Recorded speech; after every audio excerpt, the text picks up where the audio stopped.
Welcome back, ladies and gentlemen, to another episode of the World Talk. Today I'm joined by my regular co-host Dana Flanagan and our first ever guest speaker, John Schwab. Do you want to tell us a bit about yourself, John? Well, yeah, sure. I'm an American. I'm from the US. Wow. And I also live in North America. Whoa. What else would you like to know? Where do you stand in the political compass? Like, what's your ideology? I would consider myself a conservative. However, the current Republican Party doesn't really align with my values. So I don't really know where I belong on the political. So, the moderate Republican? Moderate Republican, I would say. Alright. If that's what you want. Okay.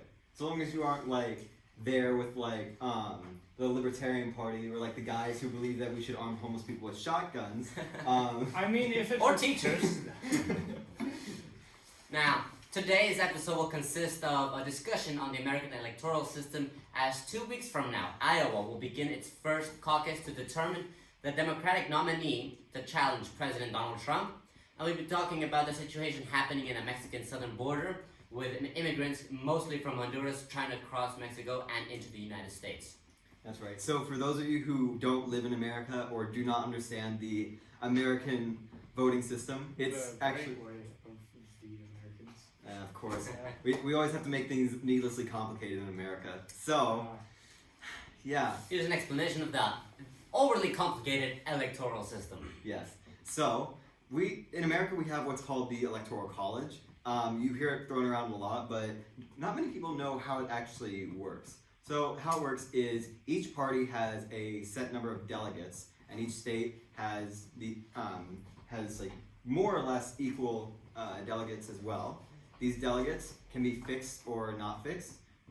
If they are fixed, they have to vote with the party that they're aligned with. It could be the Republican or the Democratic Party. It could be independent, but I mean, That it's rarely independent. Never. When have you ever heard of an independent president of the United States? When have you ever heard of a party voting for someone that's not in their party? I mean, Well, I mean, that happened quite a bit in 2016, but that was multiple Republicans voting for Democrat. Yeah.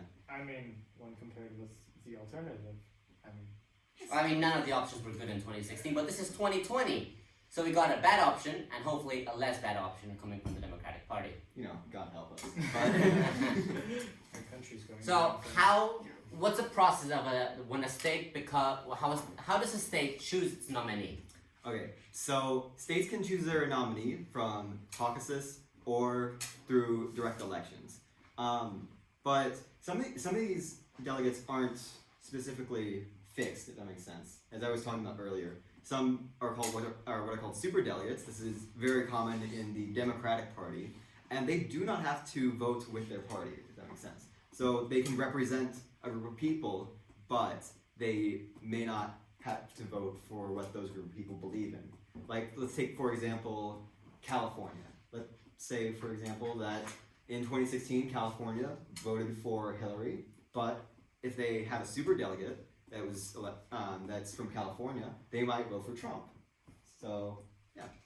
So the way that the United States would choose its president is each state will have a chance to either have a primary, in other words, a direct election, or caucus, in which they vote for delegates who will then vote for the president. Overly complicated, we just keep it as primaries. Yes.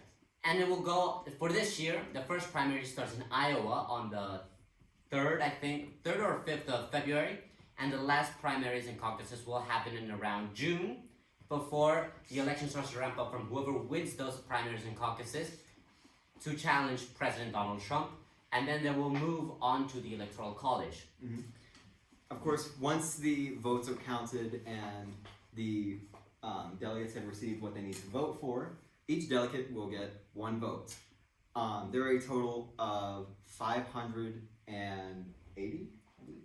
570 electoral votes. 570, thank you.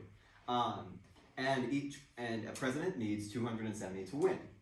It's essentially a race to 270. Sorry, I messed up. There's 270 to win. There's around 580 in total, so you were right the first time. Yeah. So each president each presidential candidate, in order to win, needs to get 270 electoral votes. And as I said earlier, each delegate gets one vote. And each state has its own determined amount of electoral points. Yes, exactly. So And- for California has 55, which is the majority. Your state of Texas has 35, and I'm not mistaken, 38. right? 38. Yes. Mine, Florida has 29. Do you know how many points your state has? Poor old Wisconsin. No, I'm pretty sure it's not Three. Yeah, Three or five. Three, 5. I mean, not very many. Yeah. But the idea is that each state gets a specific number of votes based on how many representatives and how many senators they have. It's just a combination of the number that they have. So, for example, Texas has 36 36 representatives, but only 2 senators, so thus they get 38 votes.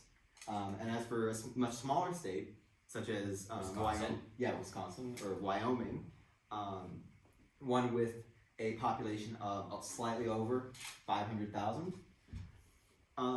they get 3 votes. So 2 senators. Each state gets 2 senators and 1 representative. So that makes a bare minimum of 3 electoral votes. Yes. Right. So after the race begins and they'll begin counting the votes.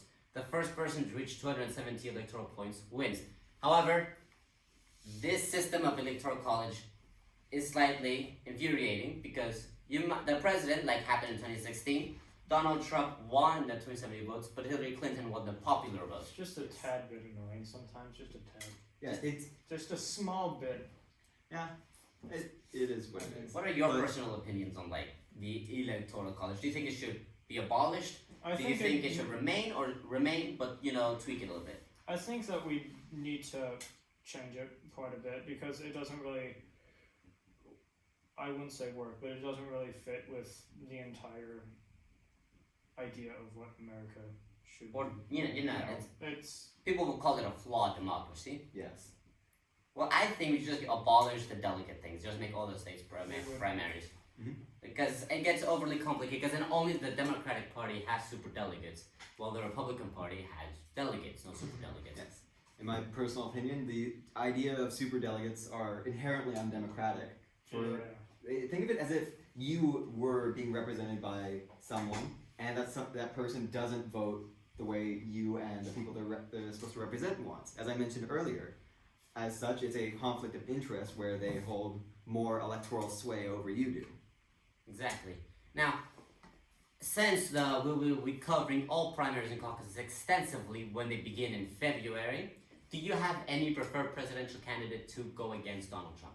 Right now, I believe I actually took a test from the Wall Street Journal a while ago. It was which Democratic nominee do you most align with? I got Bloomberg and Biden as my first 2. Not in that order. And I had Yang as my third one. So I believe any of those 3 presidents would probably be best. But yeah. How about you, John? Do you have any? From what I understand, I would believe that I would most align with Biden at the current moment. I mean, I don't know much about. I do know some about Yang and Sanders. However, I don't really think that they're the best people to represent me. So I think that Biden is probably. Yeah, I agree with both of you. My number 1 pick right now to challenge President Donald Trump would be ex-Vice President Joe Biden. I wouldn't mind with Bloomberg because he's fairly right-wing, even though he's running for the Democratic Party. And I agree, I like Yang, but my one restriction with Yang is that I don't agree with universal basic income.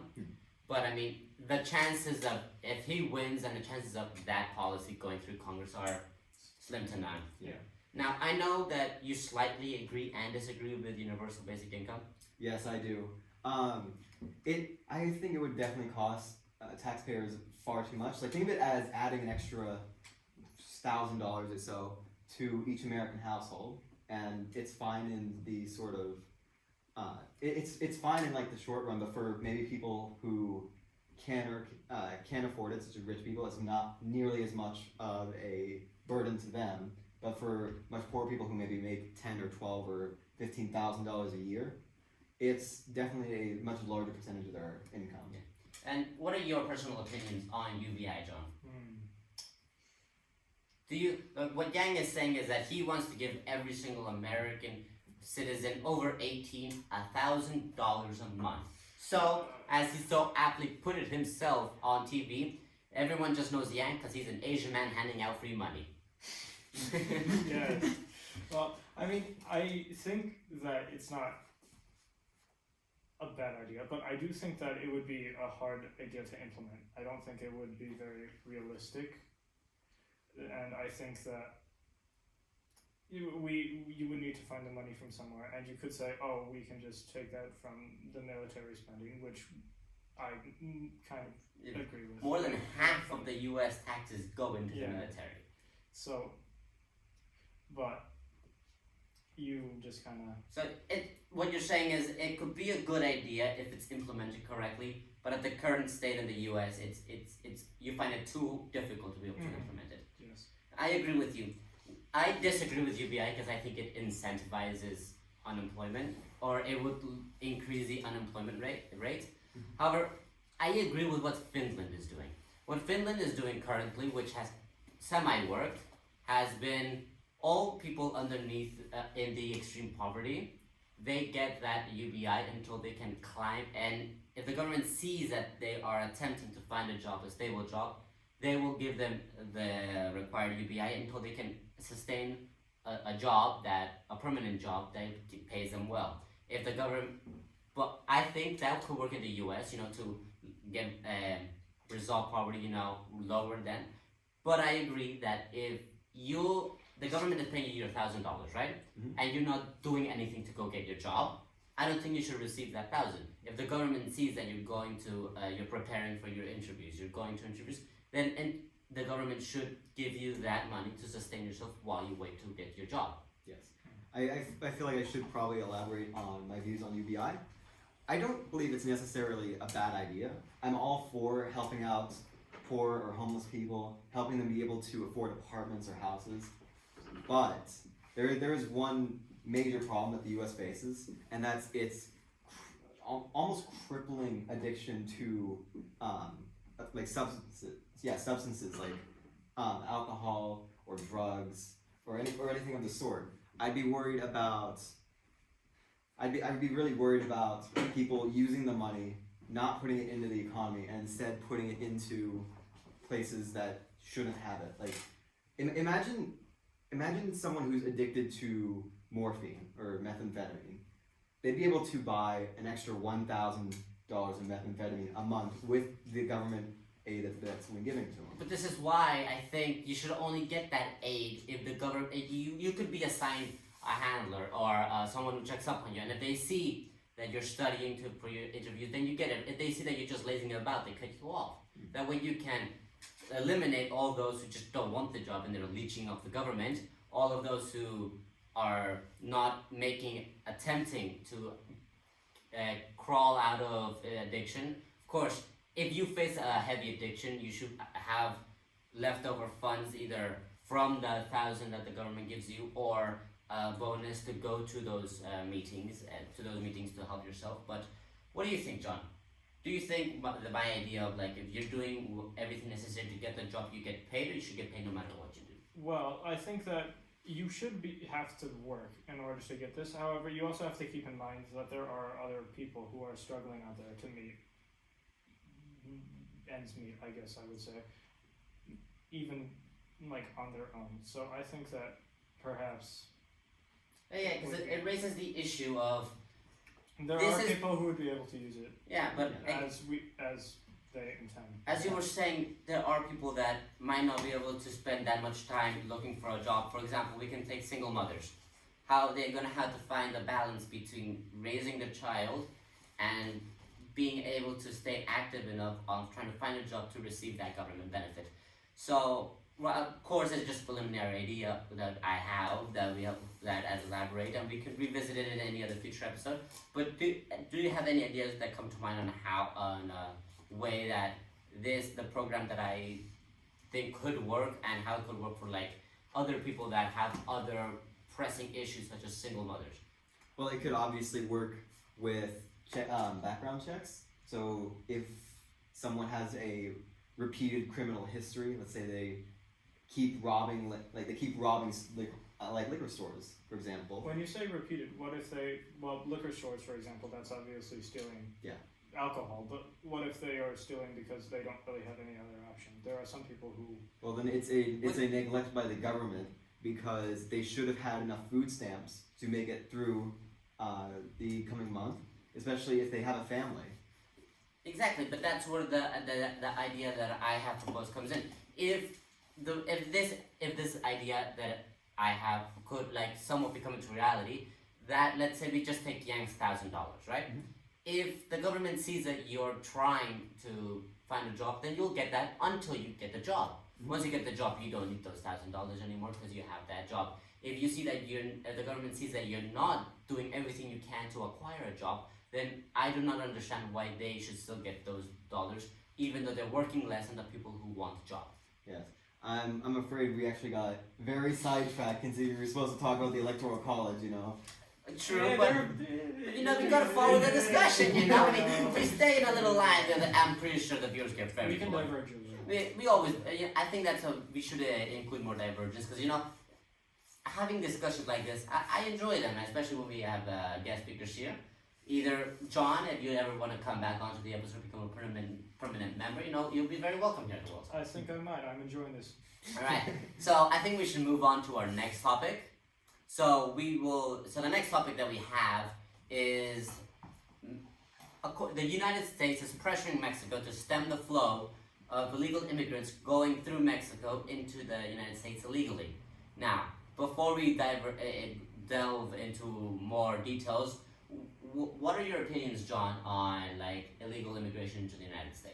It's a problem, in my opinion. I don't think that we should send them all back, obviously. That doesn't seem very just at all to me.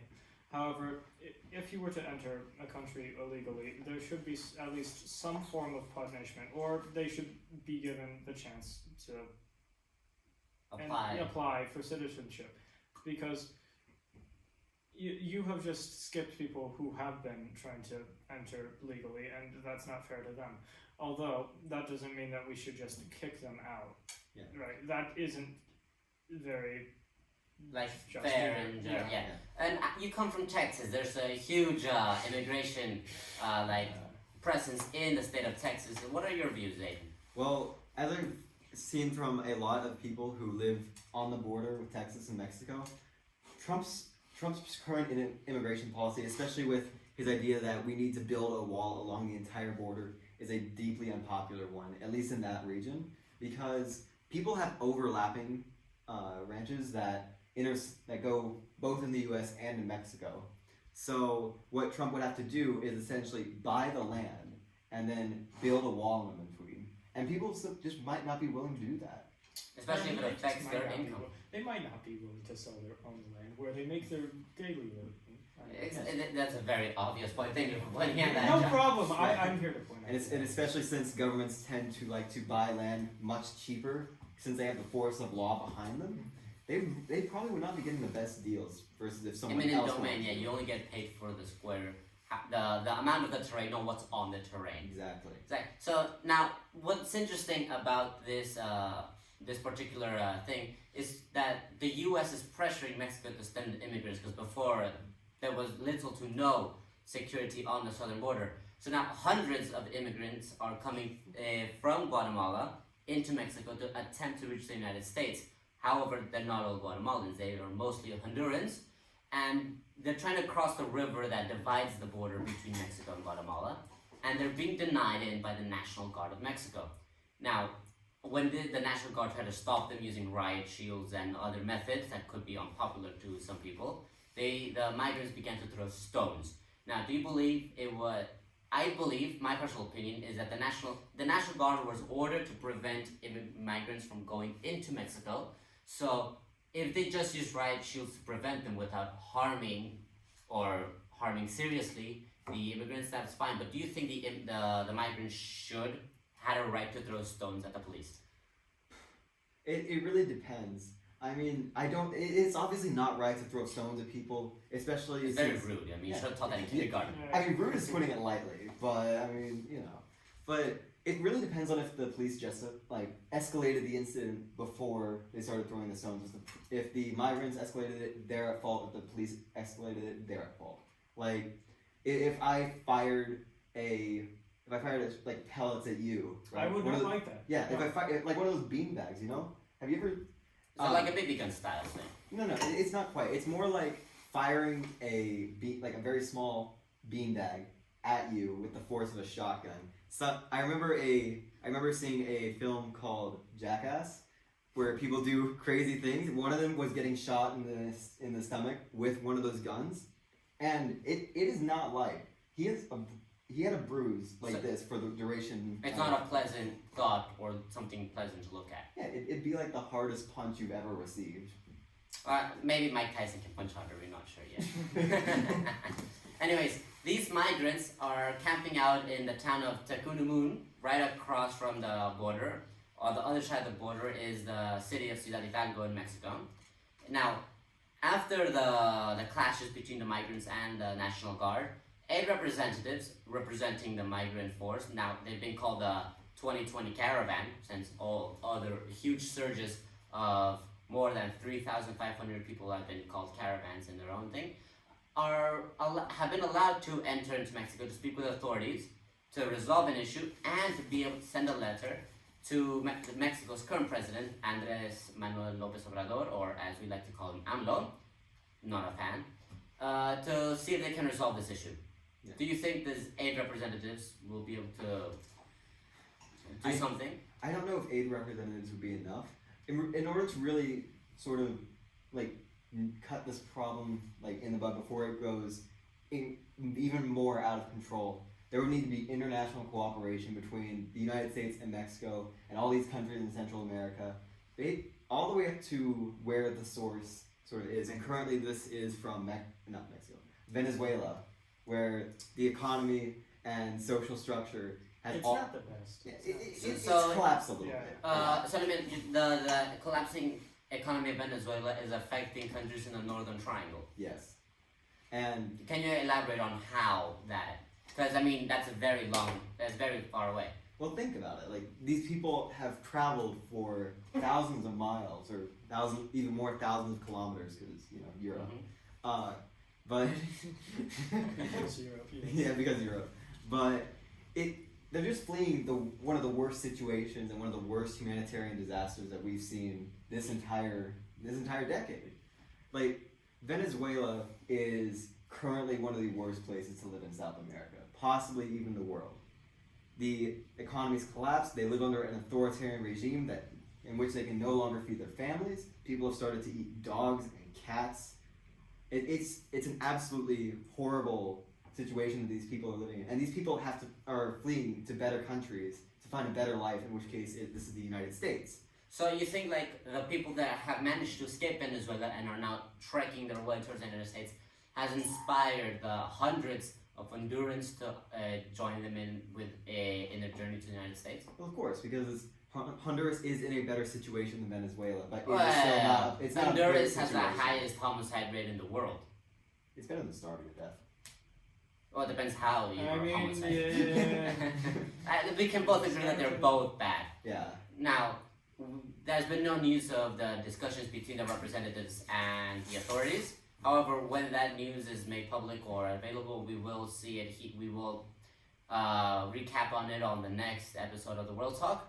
And now, when the media asked these migrants why they were fleeing, many said it's because they're fleeing violence, poverty, and high murder rates, just as we discussed has happening in Venezuela, and Honduras having the highest murder rate in the world.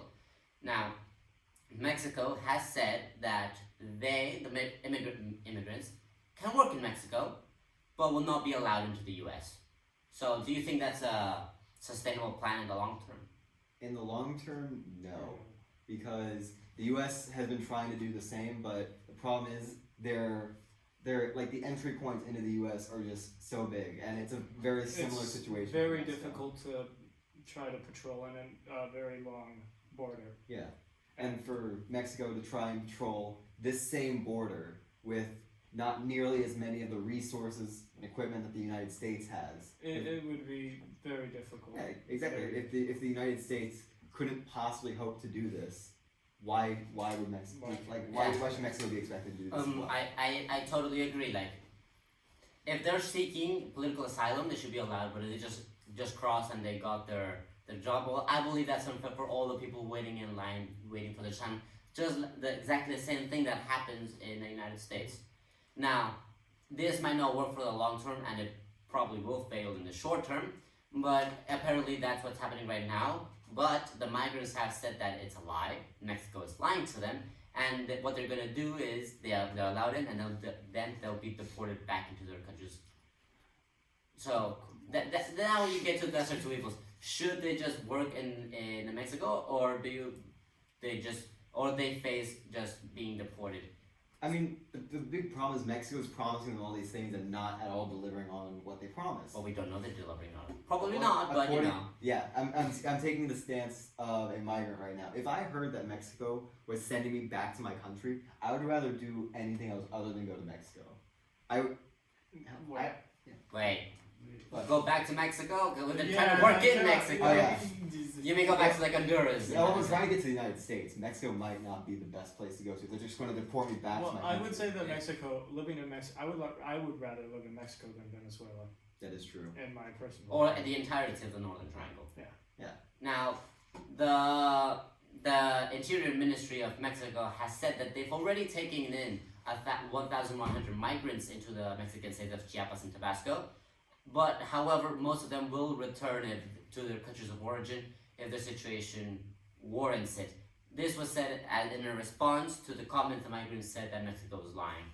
Now, do you believe that? Do you think it's like? That seems kind of suspicious to me. A little Yeah, suspicious. just suspicious. But we won't deport you unless the situation calls for it. Exactly. So we run out of room. You're going back. The question that I'm trying to propose here is: would you go and try to find your job in Mexico, even though in 2 days it might just kick you out and back into your country, or just stay waiting at the border? Well, I suppose it's like a benefit cost sort of analysis. Do you value not being in your home country and temporarily more than being sent back to your home country anyway? Yeah. So, of course, this whole crisis in Northern Triangle, in Southern America, in all of Latin America, basically, is an increasing problem, not just only for their countries, but for the United States as well, and Canada. Mm-hmm. So, do any of you have any ideas on how we can resolve this issue? Me personally, I think we have to fix the issues in the countries in order to effectively prevent the issues in the United States. What do you think, John? Like, what plan do you propose? Do you have any plans in the way that we can help prevent 3,000 people each month attempting to cross the borders? I honestly have no real idea of how to do that. I'm sorry. It's a very difficult issue. Not everyone can have an idea. The current ideas are like, yeah, you have a job, and in 3 days we'll kick you out. We'll use you for your economic benefit until you're no longer beneficial. Until you're no longer beneficial. Apparently that time span is 3 days, but I mean... Yeah, 3 days. If the situation warrants it. Yeah. So that could be longer than 3 days. It could be shorter than 3 days. Yeah, I mean, I feel like this is actually almost a problem for the United States, considering all these countries are more or less within the United States' sphere of influence, right? Mm-hmm. So, if they're in sort of, I guess, their military and political sphere, then the United States needs to also step in, especially since these people are trying to get into the United States anyway. The United States has already tried by sending millions in aid to El Salvador, but the problem there is the government just pockets it. Yeah, well then you don't send aid. What you do is you need to try and get all these nations to work together to allow a safe passage sort of into or it. you allow aid, but you don't give it to the governments. You go through the United Nations. Well, that sounds very like the United Nations could be the administrator. Well, you can send aid multiple ways, but the fact is, like, if you airdrop it into the country, you're violating their airspace, and they'll just seize the money. Yeah. So it's a very difficult situation here. Now, before we end this show, there's other big news that's been happening this week. Yesterday, the Senate trial for the impeachment of Donald Trump officially started. Now, John, I know you haven't been on the show before, and this is your first episode, but I just wanted to get your views. Do you think Donald Trump should be impeached, removed from office? Yes. Yes? Yes. So you think what he did is a high crime and should not be I punished think for? that what he did before was a high crime. I mean... So him existing was a high crime. I mean...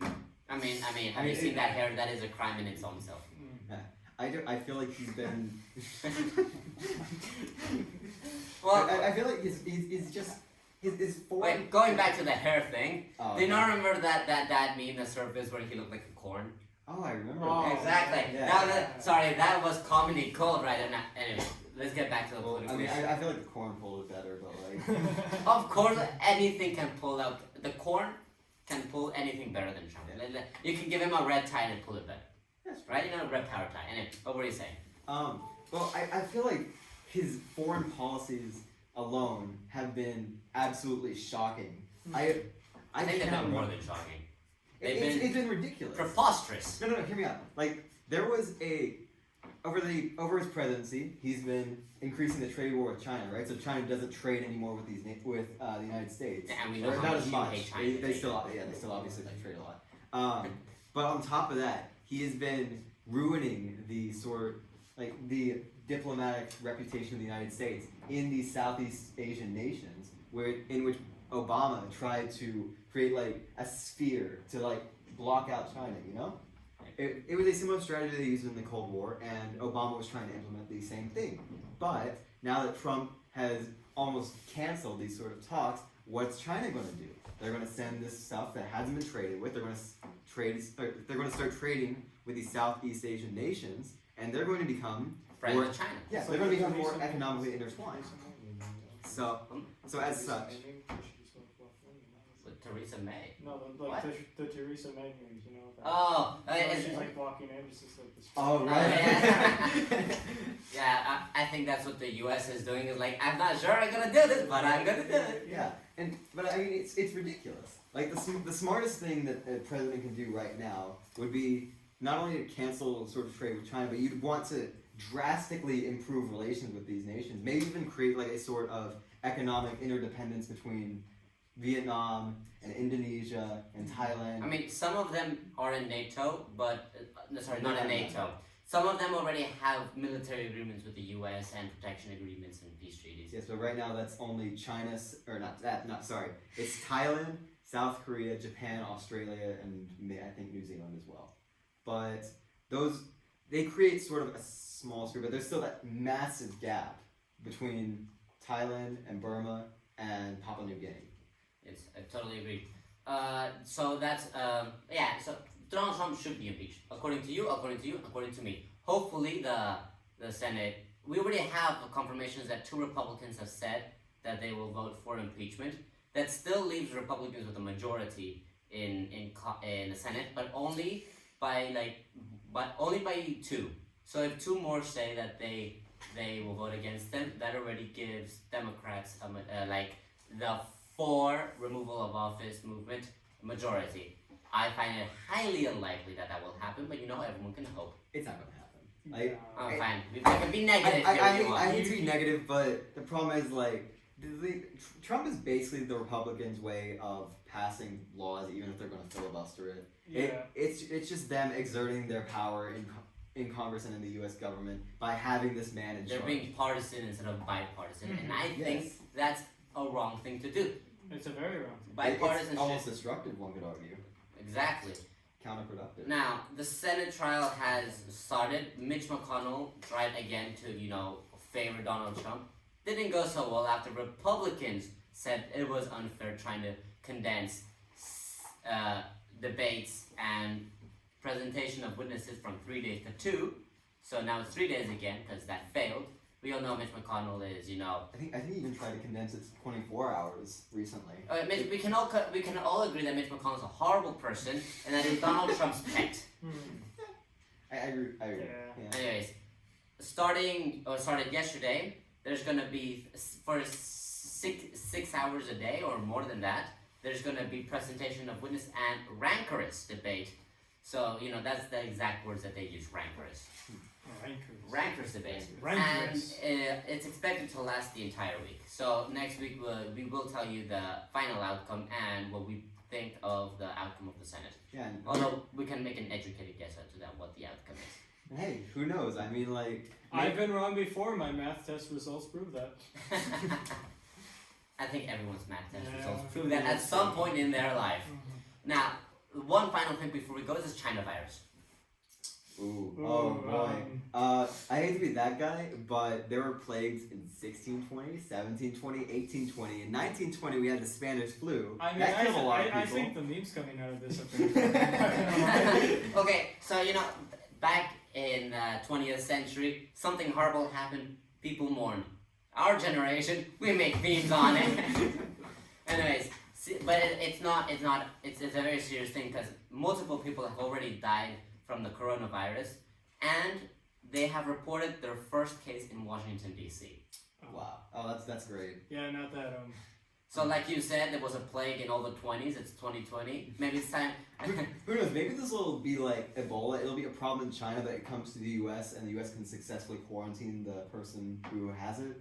But of course, this is a much different disease than Ebola. Right. It can be transmitted through coughing or sneezing, whereas Ebola can only be transmitted through bodily fluids. And also, it spread to other major cities in China, which is And- a very big problem. Yeah, It's also it spread spread to to- Japan and I- Thailand as well. That's great. Yeah, but it has spread to Beijing and Guangzhou, or no, Guangzhou, Guangzhou.